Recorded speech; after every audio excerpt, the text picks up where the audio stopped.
as propostas de governo, além de responder perguntas dos ouvintes que vão ser enviadas através de texto, tá bom? Então, se você quiser participar com a gente pelo WhatsApp, envie sua mensagem através de texto para 991619696. Isso mesmo. Por ordem de sorteio realizado ontem aqui no Grupo Mirante, com a presença dos representantes, dos candidatos, o primeiro a ser ouvido é Hertes Dias, do PSTU. Hertes Dias tem 49 anos e é professor de História da Rede Pública Municipal e Estadual. Na eleição passada, foi candidato à vice-presidência do Brasil. Máscara não imuniza.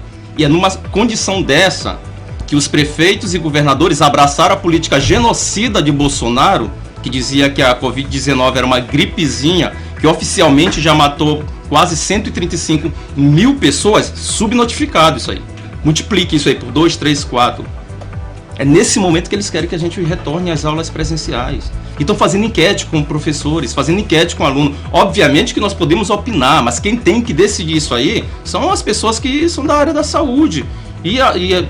Tá prova no mundo todo, em regiões que voltaram, é um espaço que é um vetor de contaminação. Qual é o problema disso aí? É porque como eles acabaram com o isolamento social, em função da pressão dos grandes grupos econômicos, a classe trabalhadora está indo trabalhar, e onde é que ela vai deixar os filhos? Então eles estão fazendo isso, não é porque eles querem salvar o ano letivo, nós já fizemos greve de 90 dias, 100 dias, eles estão um pouco se lixando para isso, é porque não tem onde a classe trabalhadora deixar seus filhos menores, e para isso tem que voltar às aulas para levar a classe trabalhadora e a juventude, inclusive, e os adolescentes para a batedora. Essa que é a política que está colocada. Nós somos radicalmente contra, tem que ter isolamento social 3 meses, dá para garantir mais ou menos um controle para que as aulas pudessem retornar naturalmente.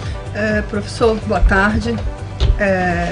Mas dentro do que o senhor está falando, então 3 meses daria para poder retornar, mas estamos há mais de 3 meses sem aulas no ensino público, tanto estadual quanto municipal. Algumas escolas privadas voltaram. Não deu certo, 3 meses já se passaram muito tempo.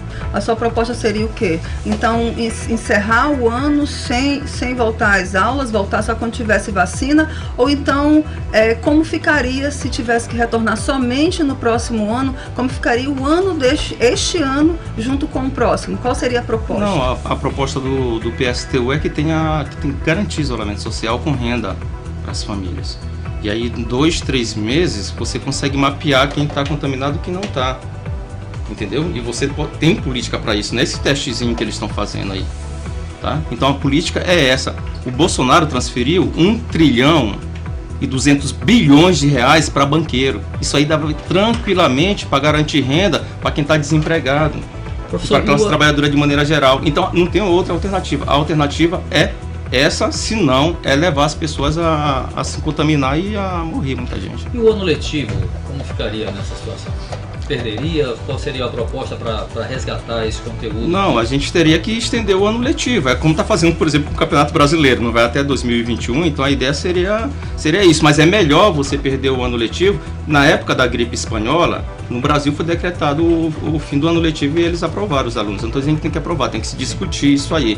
Mas o fundamental agora é que a gente possa preservar as vidas das pessoas. Existe pesquisa que mostra, esqueço agora ao país, que uma turma com 22 alunos, e aqui é superlotado, com 22 alunos, pode contaminar aproximadamente 808 pessoas. Contato dessas pessoas, 808 pessoas. Então é um absurdo. O problema é que a política que adotaram é de imunização de rebanho. É o seguinte, não tem vacina, o que faz? Contamina, porque eles estão partindo da hipótese, do senso comum, que você se contaminando, você adquire imunidade. As sequelas que essa doença deixa é um negócio absurdo. O companheiro de vocês, que era repórter esportivo, uma comprovação disso, o Rodrigues, né? Roberto. Não, o outro, o Rodrigo Rodrigues, que é nacional também. Sim. Várias sequelas.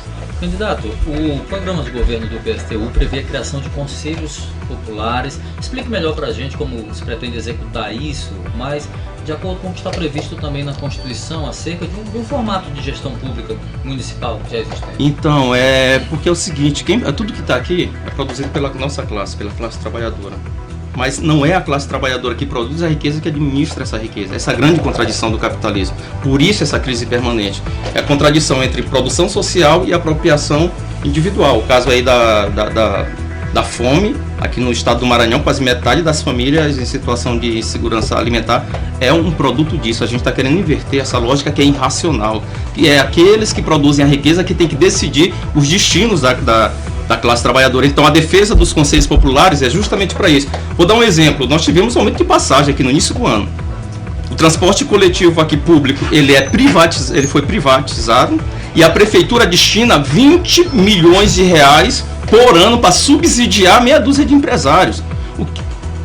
Como seria tomada uma decisão dessa? Chama os motoristas, chama os cobradores, chama os usuários e vai discutir o que vai se fazer em relação ao transporte público. E não 31 parlamentares aqui, todos eles vendidos, aprovando o aumento de passagem no início do ano e ainda destinando 20 milhões de reais para os empresários do transporte coletivo. Então isso aí tem que passar pelos conselhos. Mas, candidato, quando a gente falou dentro do que é previsto na Constituição, a iniciativa privada, a empresa lá é privada, tem suas regras, a representação, o Poder Executivo tem sua regra, o Legislativo tem sua regra.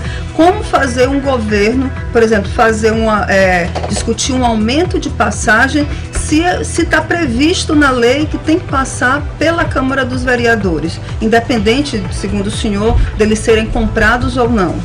Tá, mas olha só, boa pergunta isso aí. É porque é o seguinte, existe uma diferença entre o que é legal e o que é legítimo. O direito à vida é um direito legítimo. Tem muita lei que elas, por exemplo, o artigo 26 da Constituição prevê a auditoria das dívidas públicas. Não existe.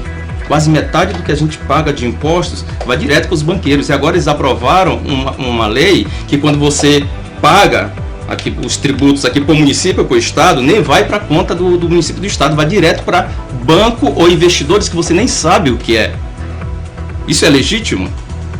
Não. O que nós vamos fazer? Nós vamos fazer auditagem, por exemplo, da dívida pública. Aqui tem políticos, como o caso do Ricardo Murat, que deve 325 milhões de reais para o município. Está lá na transparência, 325 milhões de reais. As pessoas estão morrendo de fome. 100 milhões de reais para alimentar, para bancar. 31 parlamentares aqui. 100 milhões de reais, enquanto para agricultura, habitação, lazer, esporte, não chega a isso. Isso é legítimo? As pessoas estão morrendo de fome. Mas está na Constituição. Não, mas a Constituição não foi feita pelos trabalhadores.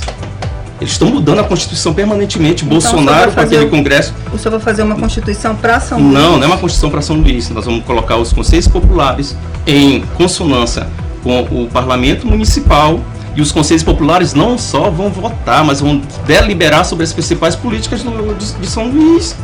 As principais políticas. Por exemplo, nós vamos suspender o pagamento da dívida pública. Tem a intervenção federal? O que tem a intervenção federal? Não vai ser contra o PSTU, vai ser contra a população em São Luís. O senhor mencionou, então, a questão da mobilidade urbana que envolve o transporte coletivo.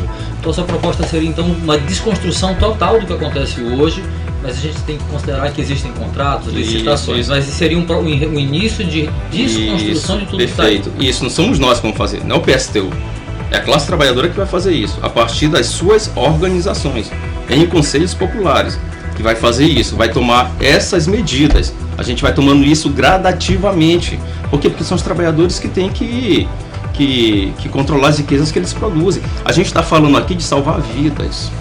Salvar a vida, esse é um direito legítimo. Se um cara estiver passando fome, um indivíduo, e ele entrar no supermercado e ele furtar para alimentar o filho dele, ele não vai ser preso. Se ele comprovar que ele fez ali para salvar a família, isso não é crime. Então a ideia do PSTU é justamente governar junto com os trabalhadores. E um detalhe em relação ao serviço público, por exemplo. Serviço público não pode ser transformado em mercadoria. Não pode. Nem a burguesia no século XIX defendia isso. Por que tem escola na ideia deles? É porque tem que qualificar os indivíduos para o mercado de trabalho. Por que tem que ter hospital público? Para o indivíduo não ir doente trabalhar porque ele produz pouco. Como o capitalismo está numa crise tão grande, eles criaram os APPPs, que é parceria público-privado. É para quê? É para melhorar o serviço? Não. É para as empreiteiras pegar dinheiro público para transferir para o dono dessas empreiteiras. Isso é correto? Não é.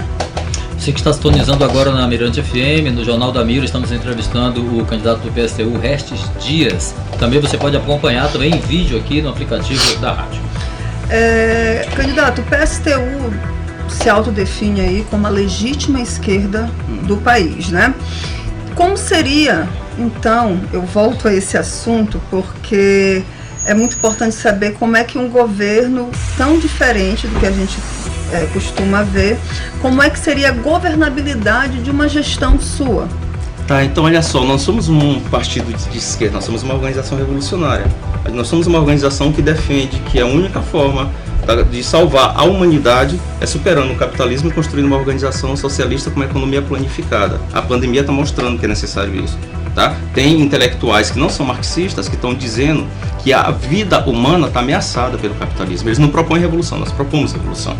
Agora, no governo do PSTU, eu já falei para vocês, a gente vai governar a partir com a classe trabalhadora, fazendo com que o nível dela vá se elevando, o nível de consciência dela vai se elevando, que ela recupere a sua autoestima e que ela perceba que isso que as mãos produzem é possível que também eles possam administrar as riquezas que eles estão produzindo. Eu ia lhe questionar isso, a população está preparada para uma revolução como essa, para entender quais são os seus direitos, como ela poderia governar para si mesma?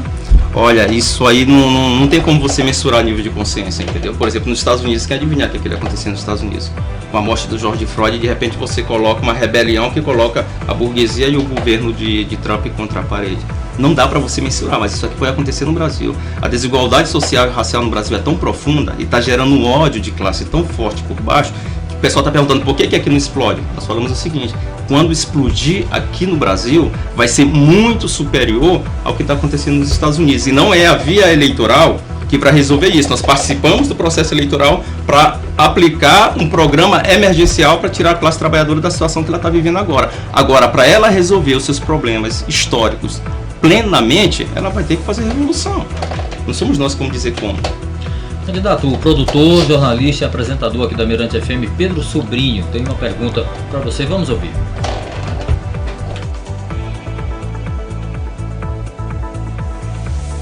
Boa tarde, Cabalau. Boa tarde, Nirodi. Boa tarde, Carla Lima. Boa tarde também ao candidato a prefeito pelo PSTU, o Hertes Dias. Boa tarde, ouvintes do Jornal da Mira. Bom, a pergunta que eu faço é com relação à situação da classe artística ludovicense, assim como todos os artistas brasileiros, de um modo geral, têm sofrido bastante. Primeiro, com a extinção praticamente do Ministério da Cultura e com a pandemia, este ano, a pandemia do novo coronavírus, a situação de muitos artistas piorou, muitos artistas passando por dificuldades, até porque a pandemia ela acabou mexendo com diversos segmentos de trabalho, e a arte foi uma das atividades mais atingidas com a pandemia. Então, hoje o artista está vivendo praticamente desse auxílio emergencial, que é essa lei Aldir Blanc, sancionada pelo governo federal, mas que muitos artistas sentem dificuldade de ter acesso à lei por conta da burocracia. Então, a minha pergunta é: a arte é uma atividade que tem uma função social, que movimenta, mobiliza a economia, e eu gostaria de saber do candidato do PSTU, o Hertes Dias, já que o PSTU tem um discurso socialista, quer dizer, no seu plano de governo, o que você tem voltado para fomentar, impulsionar essa cadeia produtiva da arte local, que é consistente e, de certa forma, contribui muito para a economia da cidade e do estado. Pois não. Então, primeiro aí é satisfação enorme estar conversando com o Pedro Sobrinho, um DJ aí que... a arte me salvou, entendeu? Eu tinha abandonado a escola com 19 anos de idade e o rap fez eu voltar à escola, fiz supletivo e entrei na faculdade com 26 anos. E está na minha vida até hoje. Agora é o seguinte, a maioria dos artistas, quase todos eles são trabalhadores também, entendeu? Vivem da arte muitas das vezes porque não tem um meio de sobrevivência, então são trabalhadores também. E qual é o problema em relação a isso numa gestão nossa? A arte, a cultura, ela é algo que faz parte da natureza humana e os homens não são feitos em série, portanto, são diferenciados uns dos outros. O Estado não pode tutelar a cultura. não pode tutelar. O que tem que ter a partir disso aí é verba para que os artistas também possam construir os seus conselhos e eles é que vão determinar onde e como que tem que ser aplicado a verba da cultura. O que acontece é quando chega São João, chega Carnaval, é um monte de artista dependendo, você depende do governo, depende de vereadores, é barganha, e a arte ela vai se empobrecendo, porque a arte, quando ela é controlada pelo Estado, ela deixa de ser arte, porque ela perde a sua alma criativa. Então, por exemplo, você não pode falar sobre determinado tema que te toca, porque de repente você pode ser tolhido nos seus editais. Isso não é arte livre. Por exemplo, a arte do meu grupo não toca em qualquer lugar, porque é uma arte que tem um conteúdo crítico. Isso aconteceu, inclusive, a gente defende o socialismo, mas aconteceu na União Soviética depois que o Stalin assumiu, impôs o realismo, que os artistas tivessem que fazer uma arte de acordo com o interesse do Estado. A arte ela tem que ser livre, o Estado tem que bancar, mas quem tem que definir a política para os artistas, no governo nosso, serão os próprios artistas a partir dos seus conselhos populares. Bem, candidato, a pandemia da Covid-19, de uma forma forçada, claro, expôs ainda mais a fragilidade da saúde no Brasil. São Luís, é claro, também foi uma dessas situações que teve a fragilidade da saúde exposta. No governo do PSTU, quais são as propostas para a saúde, para fortalecer a saúde municipal? Então, em primeiro lugar, isso que eu falei para vocês, é desmercantilizar a saúde.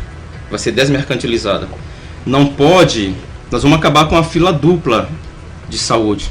Então, a nossa proposta é que o SUS incorpore os laboratórios e os hospitais privados. O playboy lá aqui da Península, que discrimina nosso povo, ele vai ter que se consultar no mesmo hospital que o favelado lá da Liberdade se consulta. Não pode transformar doença em fonte de renda e saúde em mercadoria. Não pode. Então a ideia é que a saúde, esses serviços que são básicos, serviços públicos, eles têm que ser controlados pelo Estado. Habitação, transporte coletivo, tudo isso aí serão serviços públicos. Nós vamos acabar com esse setor que se utiliza de serviços públicos para enriquecer.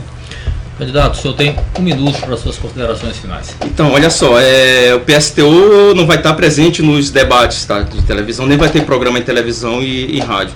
E a gente vai viver um processo eleitoral que são praticamente 2 condomínios políticos, um ligado ao Flávio Dino, o outro ligado à família Sarney, e a gente correndo por fora desse processo aí. São 2 condomínios com 2 entradas, mas lá dentro não tem um muro político que separe os dois. Tanto é que a base do governo Flávio Dino hoje era a base que era do governo Sarney no passado. E os 3 que dizem que são os principais candidatos, que é o Braide, o Neto Evangelista e o Duarte Júnior, todos os 3 estavam na base do governo Flávio Dino e estão ligados a Bolsonaro. Há contradição entre eles. Eles têm diferenças pontuais, mas do ponto de vista do projeto para a sociedade, eles estão juntos, porque quem está por trás deles são os mesmos grupos econômicos. Então a gente queria chamar as pessoas que têm acordo com o nosso programa, que se incorporem nessa campanha, porque é uma guerra desigual que o PSTU está entrando. E muito obrigado pela entrevista. Obrigado, nós agradecemos, candidato. A gente ouviu hoje o primeiro candidato, o prefeito aqui de São Luís, pelo PSTU, Restes Dias. Professor, muito obrigado. Eu que agradeço. E por dentro de tudo, Jornal da Mira. Oferecimento Mateus Supermercados. Mateus, somos um só coração. Método comum, matemática, português, inglês e para a fase pré-escolar. Matrículas grátis até 30 de setembro. MGMA Distribuidora, Ceasa e Chão de Minas, Avenida dos Holandeses. Delivery 99124-3354. E Fujioka, compre produtos de tecnologia mais barato com o seu CNPJ no fujiokadistribuidor.com.br. Mirante FM. Toda sua!